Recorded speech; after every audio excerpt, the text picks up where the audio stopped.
This is where we take a whole stack of sources, articles, research, and today some really incredible concept notes and just shortcut you right to the core of it all. In today's deep dive, it's really a masterclass in brand innovation. It really is. We're looking at a case study proposed by #SALESACHIN, and it focuses on this fascinating intersection of, well, premium coffee and popular frozen desserts. We're looking at what you might call a brilliant high-low synergy strategy. Specifically, this proposed marriage between two huge consumer worlds. You've got the premium, almost high-status world of coffee on one side. Right. And on the other, the completely accessible, universal world of, popular frozen desserts. It's all about leveraging brand recognition across totally different consumer segments. And the thing that this entire concept pivots on, the real strategic piece, is a single product. Yeah. Colored walls, golden spoon, velvety vanilla. The description is, what you'd expect. Creamy, smooth, delicious. But the key detail, and this is everything, is its price. The maximum retail price is just 80 rupees. And that price point isn't just a detail for the shopper, it's actually a strategic lever for the business. So our mission today is really twofold for you, the listener. First, we need to unpack this Horeca concept. Hotel, restaurant, cafe. Exactly. How this very affordable mass market vanilla is envisioned to turbocharge a premium partnership with Starbucks, creating brand new product lines. And second, and this is just as interesting, we have to explore the material that calls this vanilla product a true master chef ingredient. Yeah.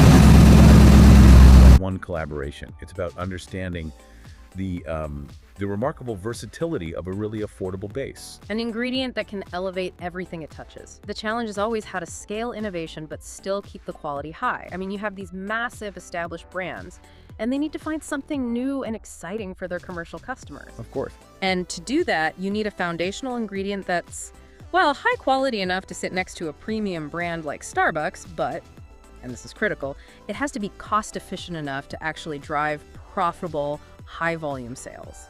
This vanilla product seems perfectly positioned to be just that. Okay, so let's start with that foundation. The vanilla itself. We know the price point, which, right away screams cost efficiency for a cafe owner buying in bulk. But in a commercial space like Horeca, the details have to go way beyond just flavor. Oh, absolutely. So what are the technical specs here that make it more than just another dessert? What makes it a workhorse ingredient? Well, the source material gives us the specifics that, a professional chef or an inventory manager would need. It's technically classified as a medium-fat frozen dessert. Okay.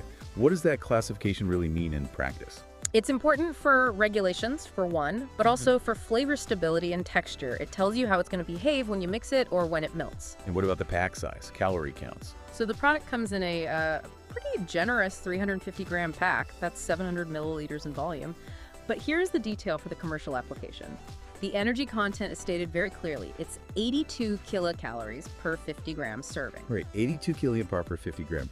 Why is that specific nutritional fact so important in the Horeca space? I mean, beyond just general health, concern. It's all about operational ease. It's about marketing clarity. Yeah. In modern food service, especially in big international chains, managers have to calculate precise nutritional labels. They have to manage ingredient costs per portion. Portion control. Exactly. That precise 82 kilocal figure, combined with its stable composition, lets them position it perfectly on their menus. It signals to the Horeca buyer that this is a predictable, functional base, not some, wildly indulgent variable ingredient. So it's not just an indulgence, it's a calculation. The sources actually call it the first choice for professional chefs.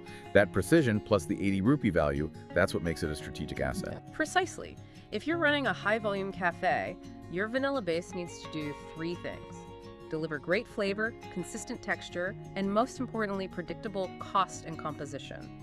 This product ticks all those boxes. It becomes the functional key to unlocking entire new lines of drinks and desserts. It's value-engineered versatility. And here's where the proposal gets really exciting. Let's talk about the specific Horeca concept from #SALESACHIN. Pairing this accessible golden spoon vanilla with Starbucks' ultra-premium coffee. This is about offering that unique, luxurious, but also highly profitable experience. This is the absolute essence of high-low synergy. It's brilliant. You use the high-status name of Starbucks, their coffee quality, and you pair it with the high-value, high-performance base of the Quality Walls vanilla. Creating something totally new. Totally new flavor profiles that instantly stand out from the standard menu, which justifies a premium price while keeping the actual ingredient costs low for the cafe owner.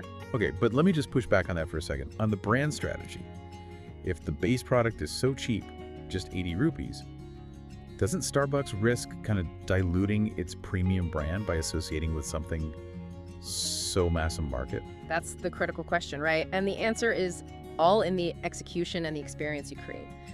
The synergy isn't about just slapping a logo on a cheap product. It's about using the functional qualities of that vanilla to enhance the premium coffee experience. I see. The vanilla doesn't taste cheap. It tastes creamy and rich.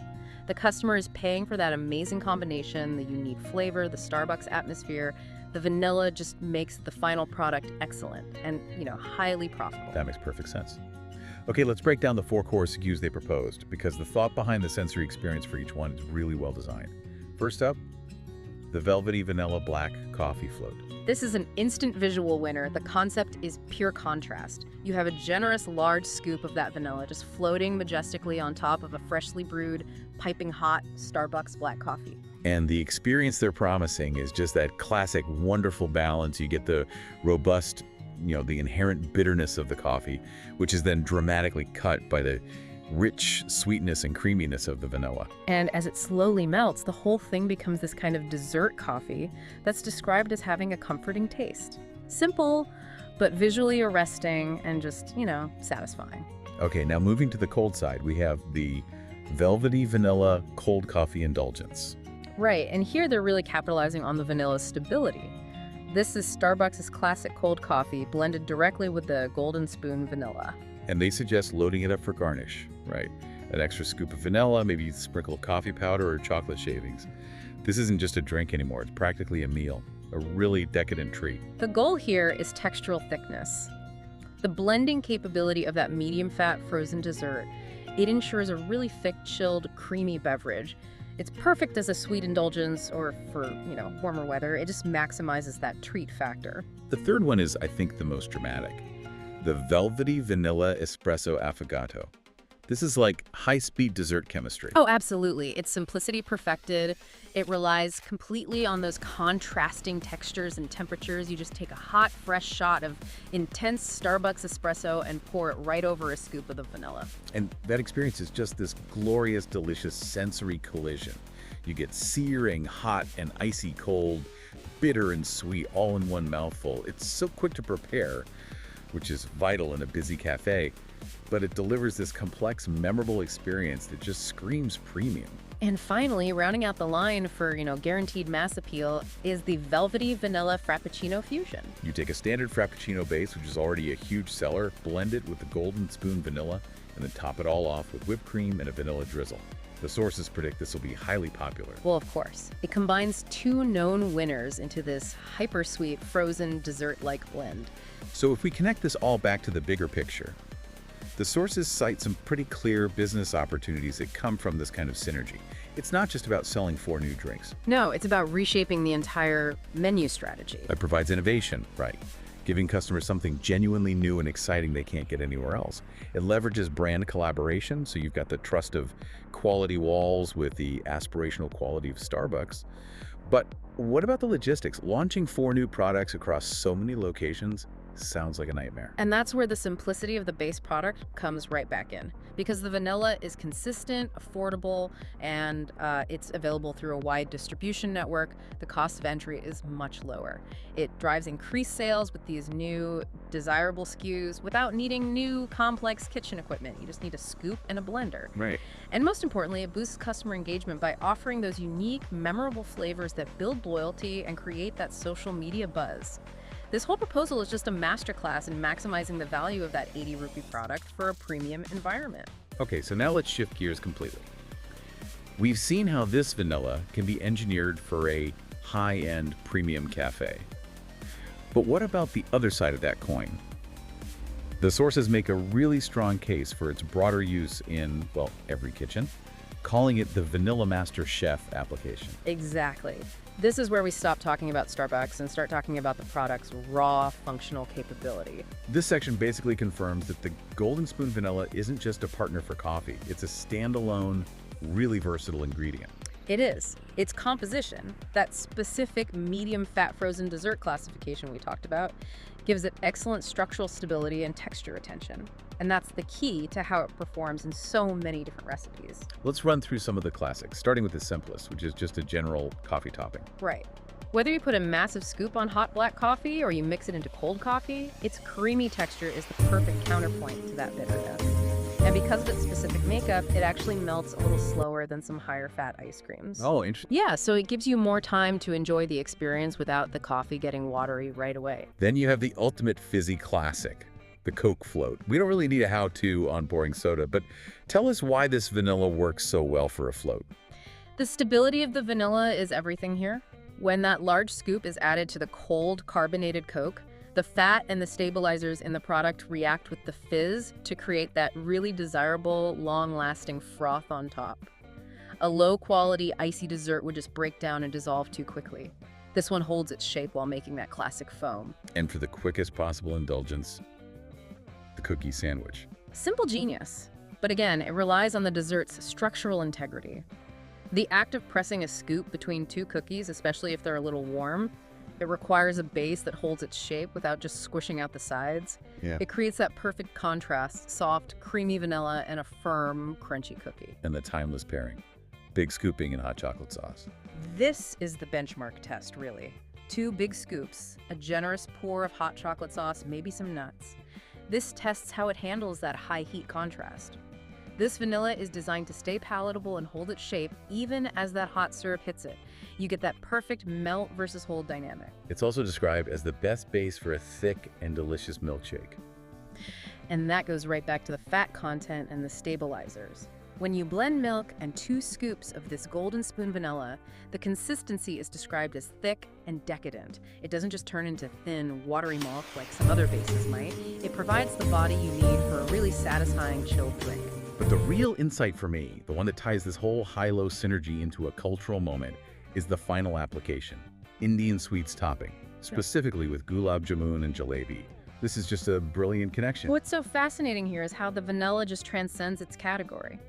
The method they suggest is serving a cold scoop of the vanilla next to the piping hot traditional Indian sweet, the mithai. So it's not just about mixing flavors, it's that temperature contrast again.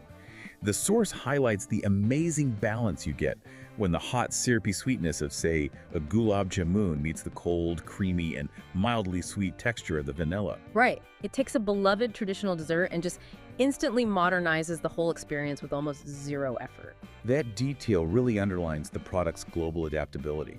It's not just a classic Western dessert base, it's an ingredient that can refresh existing flavor traditions just through that stark, functional contrast of hot and cold, and the textural difference between syrup and cream. It shows Quality Walls really understands its product's reach.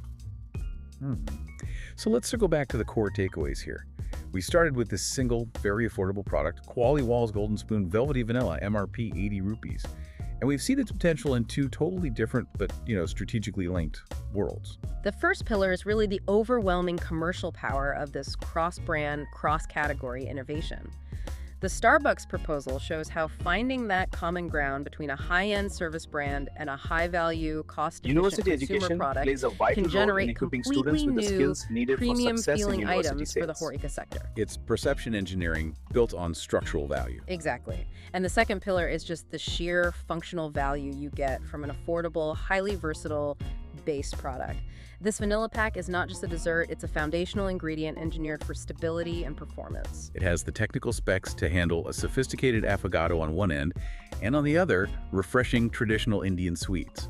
It's the cost-effective foundation that allows for just endless culinary and commercial creativity. Which I think raises a really important question for you, the listener. What